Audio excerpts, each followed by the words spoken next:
guys, welcome back to my channel. In today's video I'm going to be talking to you about how we plan our family holidays and tips and things to consider when you're booking your perfect family vacation. This video has been so highly requested. I get so many messages about how we choose where to go and other things to consider, and I've made so many packing videos in the past and travel vlogs as well, so I'll link those in the description down below. But I really hope you like these tips. Booking a holiday is obviously such a personal thing, so these are just like my tips and things that I've learned along the way. I am by no means an expert or a travel agent or anything like that, but we really do prioritize our holidays. We love going away as a family. I love to travel. I've been to just over 30 countries myself, so we have some experience. So yeah, I really hope that you like my tips. So my first tip when it comes to family holidays is to change your way of thinking. Family holidays don't have to be big, expensive, 2-week-long things in all-inclusive resorts. Any time away from home where you're unplugging and you're focusing on the kids more and you're away together as a family is a holiday to the kids. So whether it's a staycation in the UK or wherever you live, or it's just a little weekend away or something much smaller. I have amazing memories from when I was young and we used to go camping, and Matt's family, they used to do caravanning and things, and he absolutely loved that. Your kids really won't care how amazing the resort is or anything like that. They just want to be with you. So first off, just you don't have to think of a family holiday as this big, expensive, scary thing. So that was the first point I wanted to say. And I also wanted to say, if you have a baby and you haven't been away yet with them, holidays with children are obviously very different to holidays when you are a couple. It's not going to be that relaxing. It's a very, very different. I mean, it can be relaxing, but realistically, I think your first holiday as a family is a bit of a shock because you kind of realize that you can't do the things that you could before. So change that thinking as well. For my next point, I wanted to touch upon saving for a holiday because I do get asked that quite a lot. There are some amazing apps that you can download to keep track of your finances, but for me, the most effective way to save is to write down every single outgoing that I have in a month, and it just keeps it fresh in my head. Do I need to spend this? Do I not? Even when I was 20 and I was saving to go traveling, I would just write down in my planner like every single thing that I would ever spend, and it just makes you see what you actually need to be spending and what you don't. And also, when you get paid, move as much as you possibly can spare into savings for travel. Almost pay it like you're paying a bill. Something else that we do is to book holidays that only require a £50 deposit per head, so that you pay that when you book it, so it's secured, but you don't actually have to pay the full amount of the holiday until 12 weeks before you leave. So you can slowly save up towards the holiday. You have something to aim for. But worst case, if it got to nearing the holiday and you didn't have enough money, then you've only lost out on the £50 per head rather than the full holiday amount. My next tip is to budget and be realistic with your budget. So sit down, work out how much money you have for your holiday, and then also work out if you'll need spending money and how much spending money you can afford to have. Holidays are supposed to be stress-free, so you don't want to go on them worrying about how much money you're spending. You can get some really great deals out there, or you can also consider shorter trips. Sometimes just like 3 nights away as a family just recharges our batteries, we connect again, and they can also be really, really nice. Another little tip is to follow your favorite tour operators on social media, because if they ever have deals or sales, that is the first place that they will put it. Once you've worked out your budget, it's time to choose a location, and this completely depends on your family's priorities, but there are a few factors to consider. The first being weather. Do you want to have a skiing holiday? Do you want to have a very hot holiday? Now that I have young children, I actually don't want it to be too hot because their body temperatures don't adjust as quickly as adults' bodies do. So yeah, think about when you want to travel, the type of holiday that you want to have, and where to go to achieve that. Another little tip that I do is to download the countries that I'm thinking could maybe be a possible on my weather app, and then I monitor their weather. You can see if it's very windy, if it's still warm in the evening, if it's raining or thunderstorms.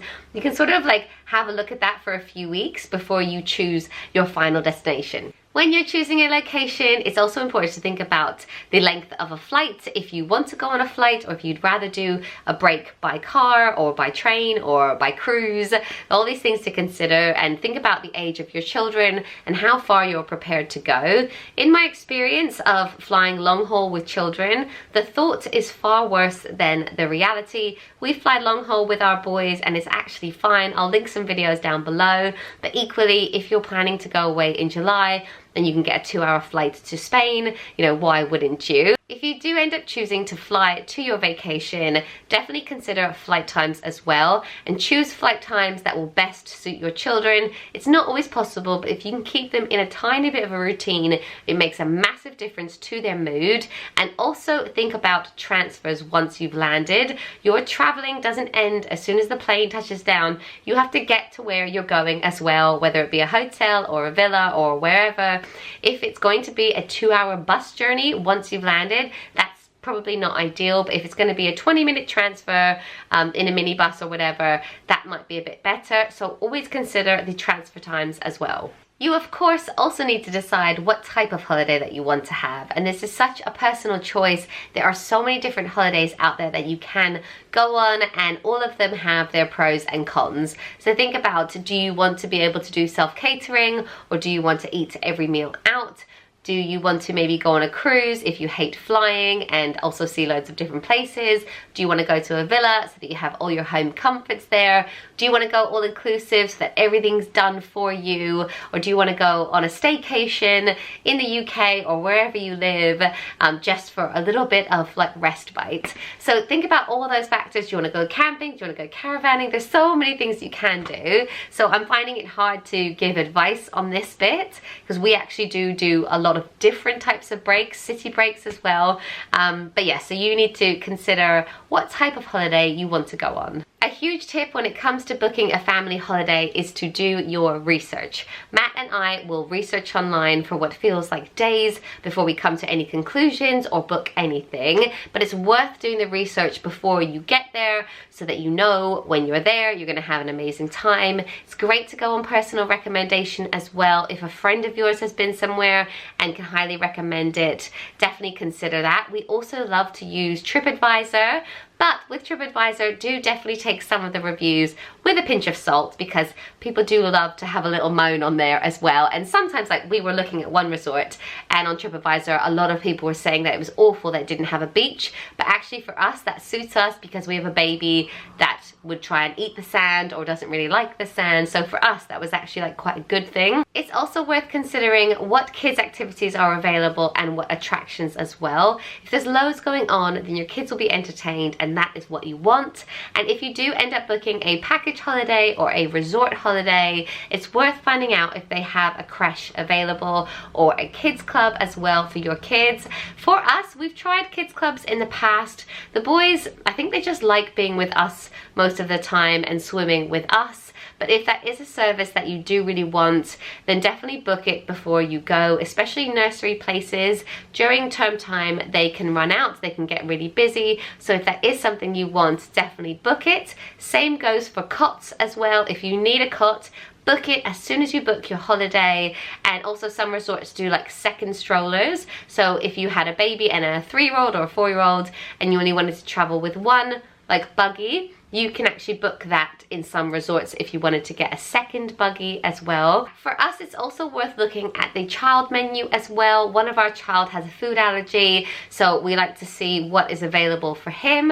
And also it's worth looking at lift access as well. Normally resorts are really good for this, but if you have a buggy, you will need lift access. It's also worth looking at what exactly is included in your package holiday. All-inclusive isn't always all-inclusive. If things like airport transfers aren't included in the cost of your holiday, then that kind of thing can really add up. Some restaurants aren't always included. We've had that before. So yes, look at that. You know, speak to a travel agent if you're booking through them and just find out exactly what's included, because I think if we ever go on an all-inclusive holiday, I really want to get there and not really spend anything. I want that to be the full cost of the holiday. If you'd rather go on a self-catering holiday, then there are so many options for families as well. Self-catering is definitely a cheaper option as well for families, and I quite like having self-catering holidays when I have a weaning baby, or if your baby wakes up at 5 a.m, you can literally go to the kitchen and make them something. You don't have to wait for any hotel breakfast buffet to open, so that can always be nice as well. We just went on a Villa Plus holiday. That was great because it had everything that our children would need, but also on websites like Airbnb, you can filter for families. There's some great websites as well, like Tots to Travel. They specifically look at accommodation that is good for families as well. Center Parcs, you know we love Center Parcs because it's just geared up for young families. I know some people don't like it, but it has everything you need. So yes, consider that as well. And if we ever just fly to Canada, like if I'm just booking a flight because I'm going to be staying with family, Skyscanner is a great website as well. It will scan all the different flight operators and let you know which flight is the cheapest for you. My next tip is a big one. It is when is the best time to book to get a good deal on a family vacation. Of course, school holidays is a big issue. As soon as it's the school holidays, the prices of vacations just skyrockets. But in my experience, the way to get a best deal is to book super early or super late. Now that we have school-age children, we find that by booking super early, we can get a really good deal because those holidays are always going to be quite expensive. But if you book super early, you can sometimes get deals like buy one, get one free weeks or free child places as well. So it's definitely worth looking at that. And as I said earlier, you can just put down a £50 deposit per head if you booked something a year in advance, but then worst case, you had to cancel. At least you have that place because the best resorts will sell out in the school holidays. Then if you're going to book super late, you can also get a good deal. By late booking, I mean booking your holiday just 8 to 10 weeks before you travel. The reason these holidays are cheaper is because the tour operators have already booked those rooms. They've already bought those slots. So if nobody books them, they will lose money. So you can always get a deal on those as well. And also, it's a bit cheaper to travel in that last week of the summer holidays. Most families want to be back, want to be sorting out uniform and just getting ready to go back to school. But if you can book that last week and just make sure you're organized before you go, you can also save some money. When you're doing all of this research, it is definitely worth clearing your browser history, deleting cookies, or using an incognito browser window. So I don't actually know exactly how cookies work, but if you've ever gone on and looked at a flight or a holiday one day and then logged on the next day and the price has risen, that is because they know that you are looking at this holiday, they know that you want this holiday, so they will actually put the price up. When it comes to holiday insurance, it's important that you book through a provider where you know you will be covered if anything went wrong. In the UK, you'll probably see on lots of reputable holiday companies that they are ATOL protected or ABTA protected. Those two associations make sure that we will be refunded if anything was to go wrong. If a company went bust, we would get the full cost of our holiday, car hire, and all of those things back. So it's worth making sure that they're covered. It's also worth paying on a credit card because you're more protected and more likely to get your money back if anything did go wrong. Again, like the company goes bust or something like that. And of course, you need to buy travel insurance for your entire family when you're going away. You just don't know what's going to happen. So it's very important that you shop around and that you buy this. We actually buy annual travel insurance because we do go away quite often. So we just buy that every single year and we know that we're covered. I also wanted to touch upon passports and visas as well. If you have a new baby and you plan on traveling with them, get a passport as soon as possible and give yourself about 3 weeks to get that passport back, to turn it all around. It's also always worth using the post office check and send service. You pay a tiny bit more for a member of staff to look over your entire form, let you know if it's correct or not, and at least if it's not correct, you know there and then to redo it. It's also worth noting that many countries require 6 months validity left on the passport for you to travel there or home. So you need to just keep an eye on, you know, when your passport is going to expire. When it comes to currency, to be honest, we find that the cheapest way to spend money abroad is to buy things on credit card when we're out there. But it's really important that you check that your credit card has a 0% foreign transaction fee. Otherwise, every time you make a transaction abroad, you will be charged a fee for it. So look at that before you go. Another cheap way to get currency is to pre-order it, or Money Saving Expert is a great website that do a comparison of where the best place is to get currency. I'll link them down below. At the moment, it looks like Tesco's is the cheapest when it comes to euros. Right, so that is it for my tips. I hope you enjoyed it. As I mentioned, definitely check out my packing videos, because I think that planning and packing well for a holiday can also have an impact on your trip. Like, we always like to pack board games and card games and things like that, so I'll link those down below. I hope you liked this video. I feel like I was just like, blah, here's my tips.